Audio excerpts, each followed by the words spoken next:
ये था आगम का अमृत सरोवर। भगवान की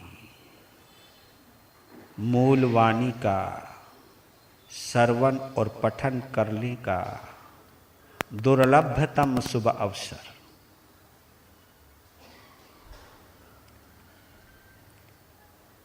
जितने भी आप बैठे हैं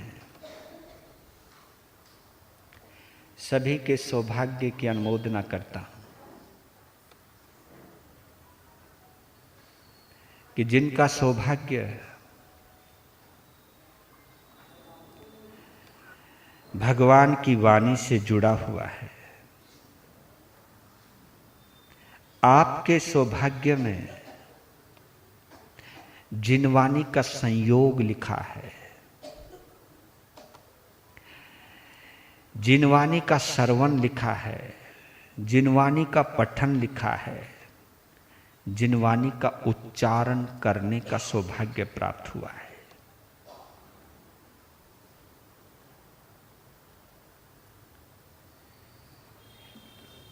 इस सौभाग्य को जितना भी आप महसूस करोगे उतना ही आनंद आएगा। इस सौभाग्य की जितनी भी आप अनुमोदना करोगे और वो भी गहराई से, तो आपको सम्यक्त की प्राप्ति बैठे बैठे ही हो जाएगी, बैठे बैठे।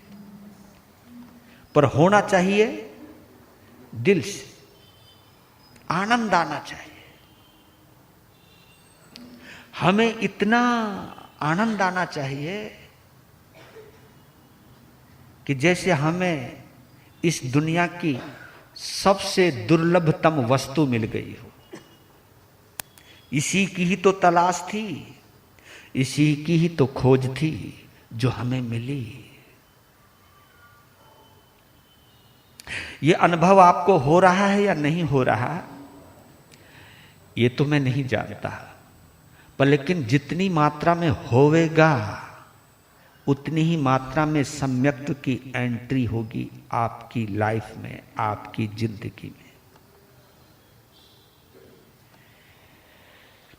20वां अध्ययन महानिर्ग्रंथीय अद्भुत। इसमें अनाथी मुनि का जिक्र है। नाम तो कुछ और होगा उनका, लेकिन इस अध्ययन की वजह से उनका नाम अनाथी मुनि पड़ा। उन्होंने अपने आप को दुनिया के हर रंग में देखने के बाद, अपनी जिंदगी को हर दौर से गुजरने के बाद, जब ये अनुभव किया, आप लोग 12 भावनाओं में ऐशरण भावना का कभी उच्चारण करते हो। दल बल देवी देवता, दल बल देवी देवता, मात पिता परिवार, मरती बिरिया जीव को, कोई न राखन हार मनवा, कोई न राखन हार। दल बल देवी देवता, मात पिता परिवार, मरती बिरिया जीव को, कोई ना राखन हार। ये महसूस करना है, और ये महसूस करवाने के लिए ही भगवान महावीर ने अनाथी मुनि के जीवन प्रसंग को चुना ही नहीं, बल्कि अपना अंतिम संबोधन भी बनाया, अपनी अंतिम देशना का हिस्सा बनाया। अपनी अंतिम देशना में मेरे प्रभु महावीर ने जाते जाते अनाथी मुनि को भी चुना, और अनाथी मुनि के माध्यम से ये संदेश देकर के गए हैं प्रभु महावीर कि जब मौत आएगी या जब कोई दर्द आएगा, जब कोई पीड़ा आएगी, उस दर्द को कोई बांटने वाला नहीं होगा। मौत के मुंह से तुम्हें बचाने वाला कोई नहीं होगा, कोई भी शरण नहीं होगी। जहां जहां जिन जिन को तू अपना शरण मानता कि यहां मैं चला गया तो मैं बच जाऊंगा, यहां चला गया तो मैं बच जाऊंगा, ये सब भ्रांतियां तोड़ दे, इन भ्रांतियों को छोड़ दे और सोच इस बात को, संसार में कहीं शरण नहीं है, क्योंकि संसार खुद नश्वर है। यहां तो चलने का नाम है गाड़ी, चल रही है गाड़ी। इस संसार में ताकत नहीं है किसी को भी संभालने की, किसी को भी संवारने की। अगर तू अपना मालिक बनना चाहता है तो अपनी आत्मा की शरण में आ, क्योंकि आत्मा अजर अमर है, शरीर नश्वर है, संसार नश्वर है, आत्मा ही अजर और अमर है। आत्मा की सन्निधि में ही हम और आप नाथ हो सकते हैं, मालिक हो सकते हैं। नहीं तो चाहे तुम हो चाहे मैं हूं, जब तक मैं संसार और संसारियों को अपना मानता रहूंगा तब तक मैं अनाथ ही हूं, मैं कभी नाथ बन नहीं सकता। ये चीज भगवान महावीर ने बोला है। पालता जो श्रमणचर्या, पालता जो श्रमणचर्या, इंद्रियों को जीतता, अभयदाता बन के सबका जीव रक्षा पालता, अभयदाता बन के सबका जीव रक्षा पालता।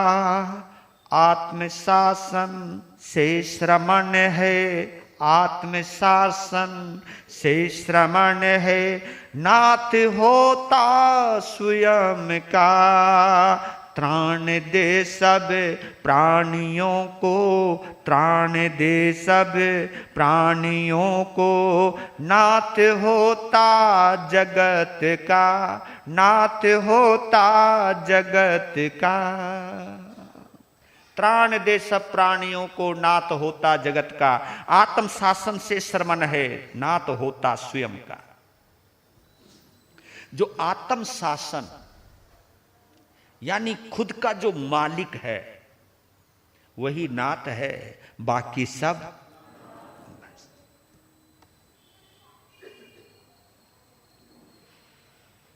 जो अपना मालिक है यानी जो मन का गुलाम नहीं है। जो मन का गुलाम है वो अनाथ है, जो मन का स्वामी है वही नाथ है, ये बतलाया है। मन का गुलाम होना यानी संसार का गुलाम होना, गुलाम होना यानी तुम लाचार हो, तुम कुछ भी कर नहीं सकते अपने आप। और जब हम कुछ भी नहीं कर सकते अपने आप तो हम नाथ कहां से हुए? हम अनाथ हैं। जब हम कर्मों के इशारों के पाबंद हैं, कर्म जैसा नचाए वैसा ही नाचना पड़े, ये हमारी मजबूरी है, फिर नाथ कहां से हुए? हम तो नौकर हुए, हम तो गुलाम हुए, चाहे कर्मों के ही सही, चाहे इंद्रियों के ही सही, चाहे मन के ही सही। जब हम इंद्रियों के, मन के, संसार के गुलाम हैं, फिर मालिक कहां हुए? मालिक तो वो होता है जो संसार को अपने इशारों पर चलाता है, इंद्रियों को अपने इशारों पर चलाता है, अपने मन को अपने इशारों पर चलाता है, वही मालिक हुआ करता है। जो मन का गुलाम है, चाहे तुम हो चाहे मैं हूं, कोई भी हो, हम तब तक अनाथ हैं। देखिए, राजगृही नगरी के बाहर मंडी कुक्षी नाम का उद्यान, उस उद्यान का नाम है मंडी कुक्षी। राजगृही नगरी के बाहर गुणशील उद्यान भी है तो एक मंडी कुक्षी उद्यान भी है। उस उद्यान के अंदर महाराजा श्रेनिक, जो कई राजाओं का भी राजा है, सम्राट है, अपने भ्रमण के लिए वो जाया करता था, घूमने के लिए जाया करता था। तो आज उस मंडी कुक्षी उद्यान में एक अद्भुत दृश्य देखा। क्या देखा? एक विशाल वृक्ष के नीचे चबूतरे के ऊपर एक निर्ग्रंथ, एक संत, और वो भी तेजस्वी, वो भी सुंदरतम, जिनकी देह यष्टि, जिनका शरीर कुंदन की तरह दमक रहा है, और उधर से सूर्य निकल रहा है, और सूर्य की सुनहरी रोशनी मुनि के सुनहरी बदन पर पड़ रही है। यानी जब सोने पर कोई चमक पड़ती है तो वो और भी झिलमिलाता है, झिलमिलाता है। तो एक बार तो राजा श्रेनिक की आंखें बंधी की बंधी रह गई। ये क्या नजारा है! अहो रूपम, अहो वन्नम। ये अभी आप पढ़कर के आए हो उत्तराध्याय में। अहो वन्नम, अहो रूपम। क्या वर्ण है, क्या रंग है, क्या रूप है! महाराजा श्रेनिक ने इससे पहले इतना कोई सुंदर रूप और सुंदर काया नहीं देखी थी। अचंभित हो गया। उसके रूप के आगे खुद को भी डाउन। पहली बार इतना भव्यतम रूप देखा। नजर बंद गई जनाब की, देखता ही रहा। आया था घूमने, कदम रुक गए। पहले इस रूप को अच्छी तरह पी लूं। समीप आया, आश्चर्यचकित। भोग कालम्मी, भोग के समय जब इस जवानी का उपयोग संसार की मस्ती में करना चाहिए था, ये भक्ति कर रहा है। हो क्या गया इसको? क्या ऐसा सौंदर्य संपन्न, इतना कोमल अंग वाला, क्योंकि शरीर भी गुदगुदा था, क्योंकि नया नया संत बनकर आया है, यह हो सकता है। वो ध्यान मग्न थे और वहां खड़े होकर के वो अहो रूपम अहो वन्नम, अहो रूपम अहो वन्नम, आश्चर्यचकित होकर के बोल रहा है।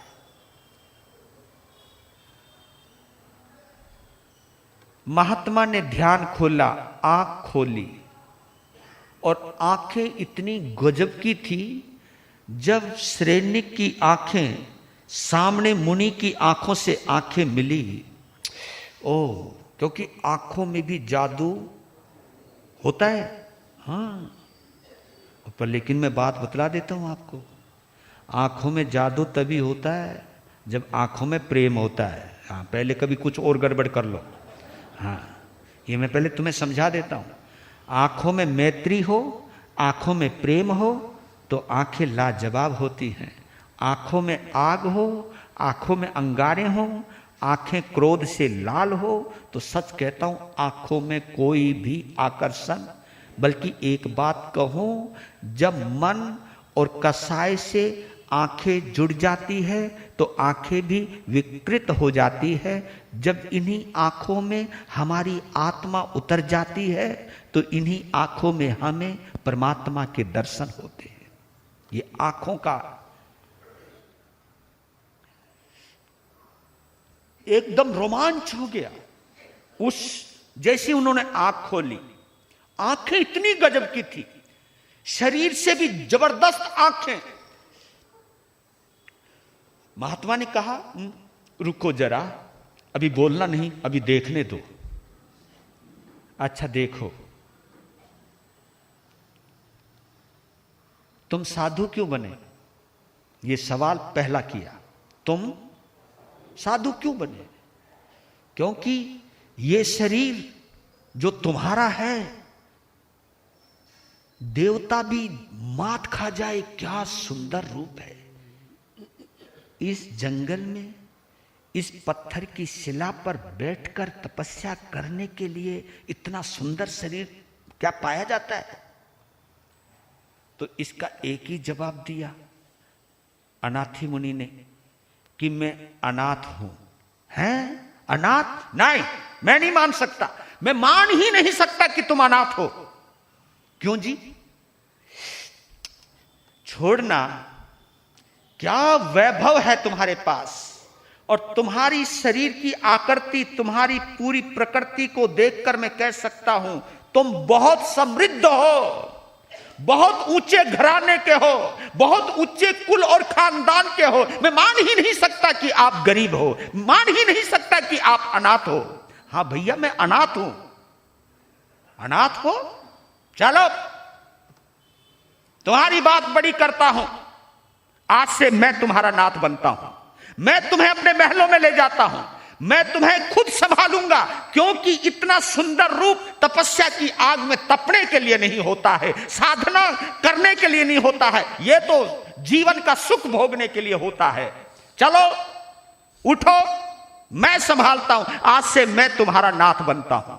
यह शब्द सुनते ही मुनि ने एक शब्द और बोल दिया कि राजन, तू खुद अनाथ है, तू मेरा नाथ क्या बनेगा? इतना सुनते ही राजा को हप, समझ रहे हो ना, इसको कहते हैं धक्का लगना। क्या बोला? तुमने क्या बोला? राजन, तुम खुद अनाथ हो, मेरे नाथ कैसे बनोगे? ओ आई सी, वो नहीं मैं बोल रहा हूं। ओ, इस बेचारे को पता नहीं मैं कौन हूं। अब आई अकड़ थोड़ी सी, इसे पता ही नहीं कि मैं कौन हूं। तब महाराज के पास गया और हाथों से इशारा किया, ये सामने जो महल नजर आ रहा है ना, ये मेरा है। मैं कोई छोटा मामूली इंसान नहीं, मैं यहां का सम्राट हूं, सम्राट। लाखों लोग मेरे नीचे रहते हैं, सेना है, वैभव है, महल है, रानियां हैं, बच्चे हैं, जो सब मेरे इशारों पर नाचते हैं। और तुमने क्या बोला? अनाथ? महाराज, जरा सोच समझ करके बोला करो। अगर आप संत नहीं होते ना, तो तुम्हें बता देता कि जो तुमने मेरे लिए शब्द का इस्तेमाल किया है।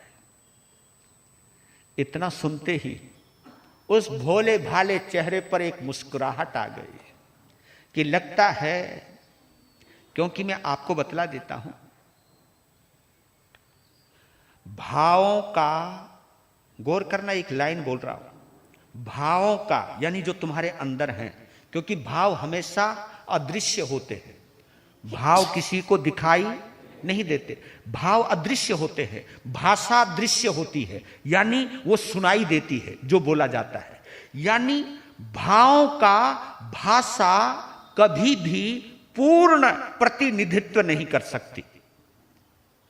यानी हमारे जो भाव हैं, उन भावों को पूरी तरह से प्रकट करने की ताकत हमारी भाषा में नहीं है। कभी कभी ऐसा लगता है ना कि भाव इतने हैं, मैं उन्हें पूरी तरह प्रस्तुत भी कर नहीं सकता। उन भावों के आगे शब्द थोड़े पड़ जाते हैं, शब्द थोड़े पड़ जाते हैं, उस समय लाचार हो जाता है। और शब्द मालूम है कितने दौर से गुजर करके आता है, कभी आपने अनुभव किया? सबसे पहले शब्द कहां जाता है, बोलो? सबसे पहले शब्द हमारे कानों में जाता है, शब्दों को ग्रहण करता है कान, शब्द कानों को ग्रहण करते हैं, और उन शब्दों के अंदर जो थोड़े छुपे हुए भाव हैं उनको ग्रहण करता है मन। और जितने भी शब्द और जितने भी भाव आए, फिर विवेक बुद्धि के द्वारा निर्णय करता है कि ये कौन सा शब्द है ये निर्णय करती है बुद्धि, विवेक, और फिर निर्णय करके फिर बोला जाता है, वो होता है शब्द। और जो 3-4 दौर से गुजर करके आया हो शब्द, यानी कान, मन, बुद्धि और जुबान यानी मुख, फिर चौथे दौर में शब्द बाहर निकल करके आया, उनमें तालमेल कैसे हो सकता है? तालमेल नहीं हो सकता, क्योंकि कान सुन सकते हैं, देख तो नहीं सकते। मन महसूस कर सकता है, निर्णय तो नहीं कर सकता। बुद्धि निर्णय कर सकती है, बोल नहीं सकती। यानी कोई मेल नहीं है ना आपस में। तो इतनी विविधताओं से गुजरता है ये शब्द, तो कहीं ना कहीं कंफ्यूजन हो ही जाता है। यानी राजा समझ ही नहीं पाया कि अनाथी मुझे अनाथ क्यों कह रहा है, क्योंकि समझ नहीं पाया। तब कहा, राजन, जिनको तुम नाथ की उपमा दे रहे हो, कोठियां दिखा रहे हो, मुझे महल दिखा रहे हो, मकान दिखा रहे हो, ये सब चीज तो मेरे पास भी थी। कौशांबी नगरी का महाधनाढ्य व्यक्ति मेरे पिता, 4-5 भाई बहनें, पत्नी, महल खूबसूरत, ये सब चीज मेरे पास भी थी। इन सभी चीजों के बीच में रहते हुए मैंने अनुभव किया है कि मैं अनाथ हूं। हैं? कैसे? बड़ा आश्चर्य पड़े उनको। पहले में कह रहा था कि तुम बहुत बड़े घर के हो, कैसे? तब उन्होंने सूचना दी कि एक बार भरी जवानी में कुछ ही समय पहले मेरी आंखों के अंदर नेत्र पीड़ा हो गई थी, और मालूम है इन आंखों में इतना दर्द हुआ, इतनी जलन हुई, जिसकी वजह से मेरा कटी प्रदेश जो जोड़ता है टांगों को और पेट को, इसको कटी प्रदेश कहते हैं, मेरे ज्वाइंट्स में इतना दर्द हुआ, मेरे हृदय में इतना दर्द हुआ, और मेरे सिर में इतना दर्द हुआ।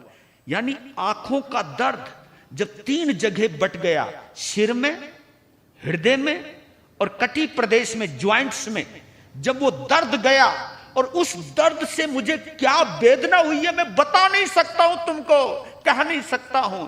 जैसे कोई घाव में कोई छुरा मार दे, उस दर्द को अनुभव किया जा सकता है, उस दर्द को कभी बयां नहीं किया जा सकता। कितना दर्द था वो मैं जानता हूं, मैं। और मुझे इतना पीड़ित तड़पते हुए देखकर मेरी मां, मेरे बाप, मेरा भाई, मेरी बहन, मेरी पत्नी, बाप जो कर सकता था बाप ने किया। बड़े बड़े हकीम बुला लिए, बड़ा बड़ा इलाज करवाया, बड़े बड़े टोने टोटके करने वाले बुला लिए, सबको बुला लिया, कुछ नहीं, मुंह मांगा पैसा दूंगा, मेरे बच्चे को इस मुश्किल से निकालो, इस दर्द से निकालो। और दर्द से निकालने के लिए हकीमों ने क्या, तांत्रिकों ने क्या, मांत्रिकों ने क्या, सब ने एड़ी से लेकर चोटी तक जोर लगा लिया, लेकिन कोई भी मेरा इलाज मेरे को दर्द से मुक्त नहीं कर पाया। मेरी मां रो रही थी मेरे पास, मेरा भाई छोटा बड़ा, मैं बीच का, सब रो रहे थे खड़े खड़े, मैं तड़प रहा था उनके बीच में। मेरी पत्नी ने सब श्रृंगार का त्याग कर दिया, इतनी रोई है उसने मेरी छाती आंसुओं से धो डाली। क्या मनौतियां नहीं मांगी मेरी मां ने, मेरी पत्नी ने, मेरी बहनों ने, किस किस के आगे नहीं गिड़गिड़ाए, किन किन देवी देवताओं के पास नहीं गए, जिन्होंने जहां कहा वहीं गए, जहां कहा वहां माथा रगड़ा। क्या नहीं किया मेरे मां बाप ने, क्या नहीं किया मेरी भाई और बहनों ने, क्या नहीं किया मेरी मां और मेरी पत्नी ने, सब कुछ किया, लेकिन कुछ भी नहीं हुआ। फिर पता नहीं अचानक मेरे मन में क्या आया, एक भाव गहरे उठे, और उन गहरे भाव में जब मैं उतरा तो एक संकल्प उठा कि मैं अगर इस पीड़ा से मुक्त हो गया तो मैं संत बन जाऊंगा, मैं संसार के चक्कर को छोड़ दूंगा, हर रिश्तों को तोड़ दूंगा, आत्मा की शरण ग्रहण करूंगा। इस बहाने में आत्मा में डुबकी लगा गया, आत्मा के समीप आ गया। और आत्मा की समीपता ने क्या रंग दिखाया। महीनों तक तड़पने वाला, जिसने नींद नहीं देखी, वो सो गया। सुबह जब उठा, आंख बिल्कुल सही थी, ना सिर में दर्द था, ना दिल में दर्द था, ना ज्वाइंट्स में दर्द था। ये चमत्कार देखा जब मैं आत्मा की शरण में चला गया। फिर मैं खड़ा हो गया, मां बाप को कहा, अब मैं चलता हूं। क्यों बेटा? जिसने मुझे स्वस्थ किया, मैं उन्हीं की शरण में जा रहा हूं। मुझे मेरी आत्मा ने, मेरे धर्म ने मुझे स्वस्थ किया, मैं संयम ग्रहण करना चाहता हूं। माँ बाप रोते रह गए, मनाते रह गए, मैं सबको छोड़ आया। राजन, मैं समझ गया कि जब पीड़ा होती है, दर्द होता है, उस दर्द को कोई नहीं बांटता, उस दर्द को वही बांट सकता है, वही खत्म कर सकता है। जो आत्मा में प्रवेश कर जाए, वही दर्द से मुक्त हो सकता है। तो बस मैंने यही संकल्प किया, मैं आत्मा की शरण ग्रहण करूंगा। आत्मा की शरण ग्रहण करके ही मैं यहाँ आया हूँ। मैं हर जीव की रक्षा करूंगा, हर जीव का पालनहार बनूंगा, अपने स्वार्थ में कभी उनका उपयोग नहीं करूंगा। कहते हैं, ये जब सुना, सुनते ही राजा श्रेणिक हिल गया।